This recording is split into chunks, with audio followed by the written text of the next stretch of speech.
Welcome to Molly Mish. We're an American family of 5 driving around the world since 2008. After 3.5 years seeing all of Europe, Turkey, and Morocco, we're ready to move on. With borders to the east closed due to the ongoing health concerns and political conflicts, we're shipping a van back across the Atlantic.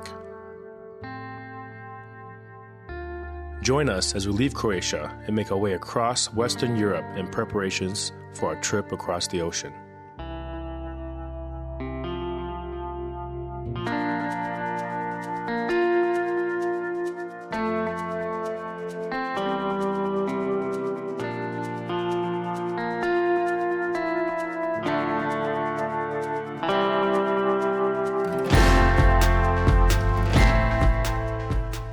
The last place we decided to visit before leaving Croatia is Krk Island.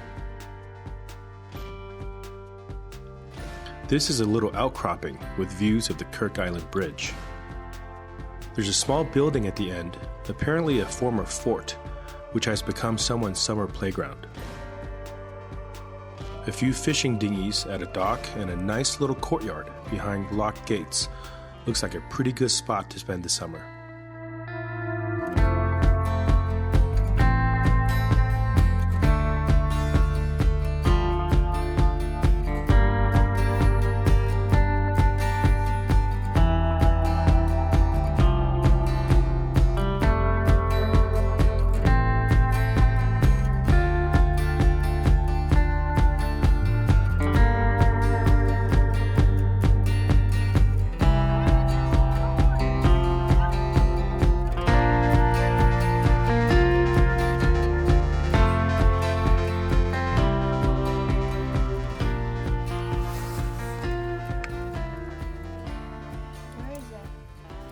Looks like a moist pimple. Nobody's interested in touching gently wildlife in the sea and get mama points. You know those mama points are worth a lot. Candy for breakfast. Nobody wants candy for breakfast. No, it's just. Mama, why don't you go touch it first and show them? Oh, it's a big one. Oh my God, Mila, I almost got you.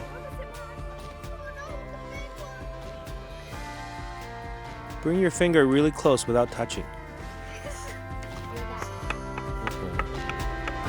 I'm gonna get wet.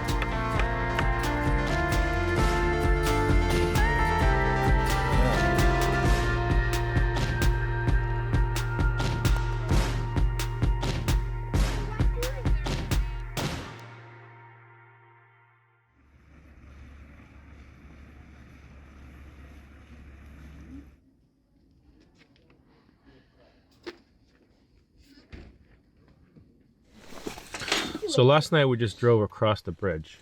That was an odd one. And came to this fishing dock right on the other side of the bridge where there's a water spigot and a restaurant. And we decided to sleep here last night because it's supposed to rain in the middle of the night at 3 a.m., 4 a.m., but it never happened. We just didn't want to be at the place we were yesterday because it was dirt, well, rocks, mostly rocks. Today is departure day from Croatia. We've dragged it out pretty far. When we decided to leave 3 weeks ago, I think, we were in Split getting my residency renewal paper. It was Ava's birthday, and you know, we were in Split taking care of all that stuff, and we decided to cancel our old Croatian phones, which we had for over 3 years. But we wanted to keep one of our numbers, which is Marlene's number that we use for all of our official documents and stuff. So we kept that on a prepaid plan. Then we got a T-Mobile tourist SIM that we could renew once a week for unlimited data, which has been working beautifully. By the way, if you want unlimited data in Croatia, T-Mobile is the one to get. You get a 1-week tourist SIM for 80 kuna the first time. That gives you unlimited, truly unlimited data, because we know we use a lot of data between the 5 of us. And for 80 kuna the first week, and then every week after that you can renew it for, I presume, for as long as you want, for just 60 kuna. So it's less than $10 a week for unlimited data here in Croatia as a tourist. You don't need to use a passport, you don't need anything to buy. You just go to one of these like cigarette stands, you know, on the side of the road. Usually they're called Tisak. There's that's one chain. There's a few other ones. Topping it up is a little bit tricky. You have to go to these stands or a store that does top up. You can buy a code buy a 60 kuna code, and you just punch it into the phone to renew it. If you don't want to go through that, you could just buy a new SIM card every week. You just cost you an extra 20 kuna. So instead of 60 to renew, it's 80. But topping it up is definitely the way to go. But anyways, just ran out today. Our third week of unlimited T-Mobile data just ran out. We're only 20 minutes, 30 minutes from the border of Slovenia. So we're finally leaving today. So this is our last morning in Croatia before we go back to the US.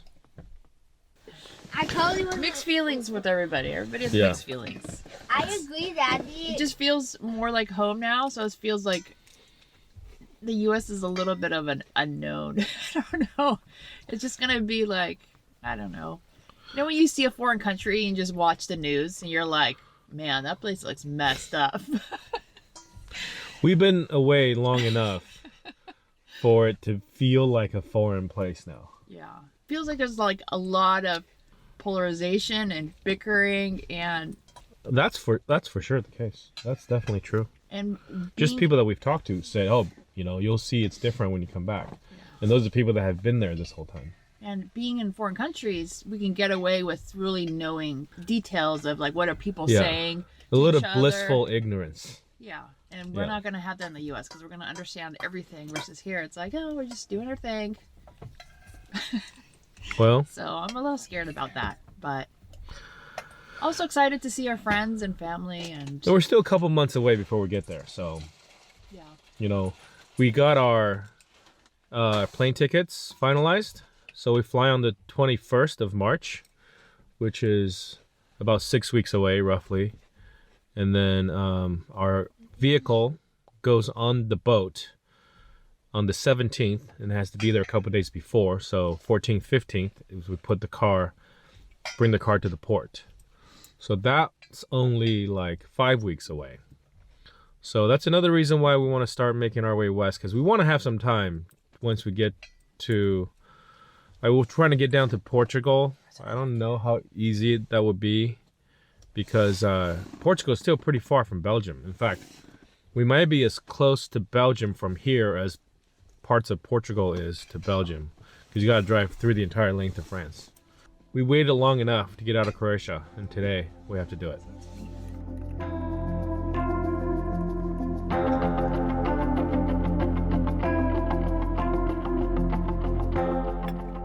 Next stop, Slovenia.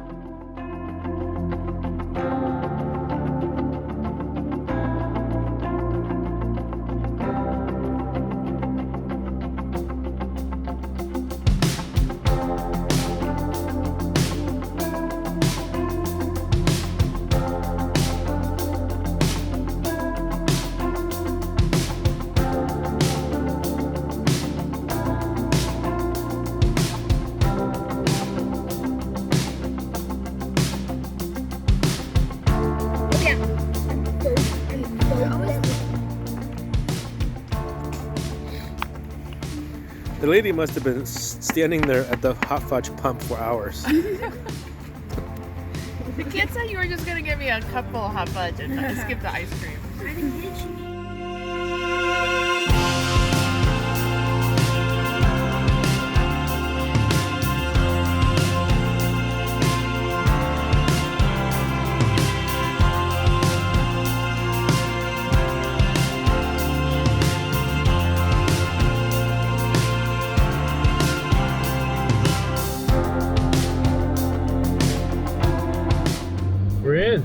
We're in Slovenia.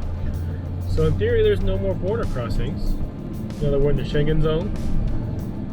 That was probably the easiest, maybe, almost pre-pandemic feeling. You know, not a lot of questions. Hand the paperwork over, or the documents over, and then off we go.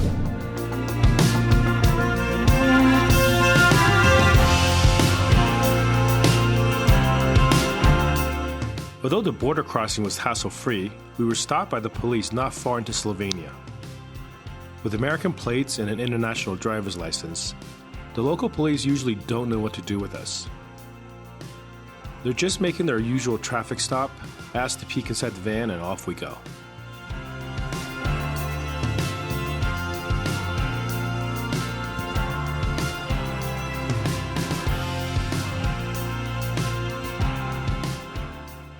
We've driven across Slovenia about half a dozen times.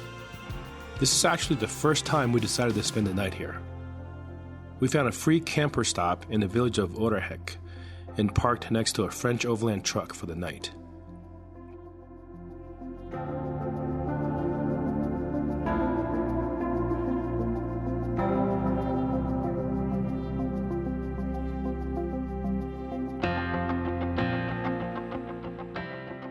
We're still a bit early for the season, so the facility was not yet open. But the local from the village who runs this little place happily came and unlocked the restrooms to run an extension cord for us to plug into.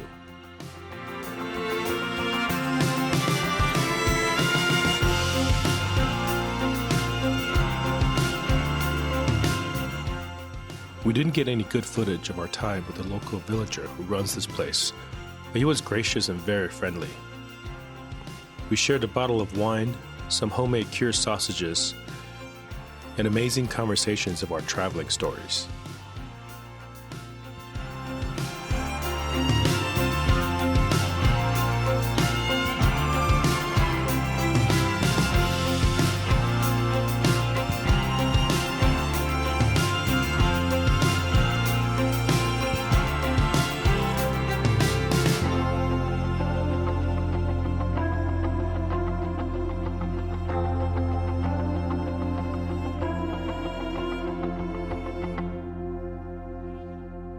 Before we left Slovenia, we decided to check out the famous Skocjan caves.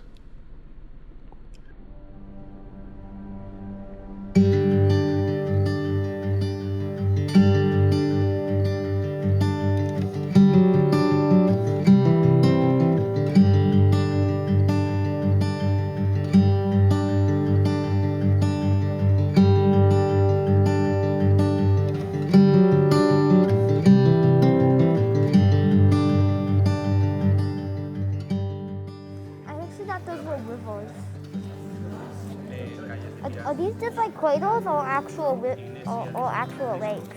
I don't know. I think they're cradles, Yeah? and those are lakes. Impermeable rocks with surface Impermeable. with rocks and with surface water. Okay, Where are we? Where's the... right there. We're over here.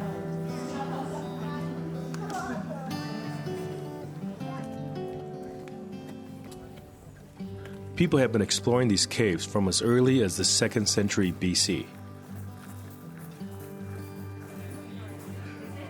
One of its unique characteristics is that the Krk River flows underground through the caves. Okay, I'm Oreg, yes, so if you have any question, you can ask, of course.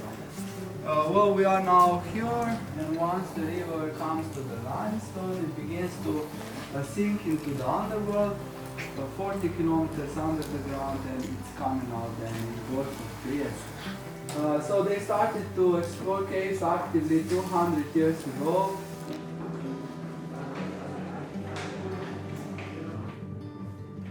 It runs for 21 miles underground and resurfaces near the town of Monfalcone in Italy.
We've been inside a lot of caves in our travels, but I've never seen such an extensive underground river quite like this one.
Up next on Homeward Bound, we drive across northern Italy on our way into the south of France.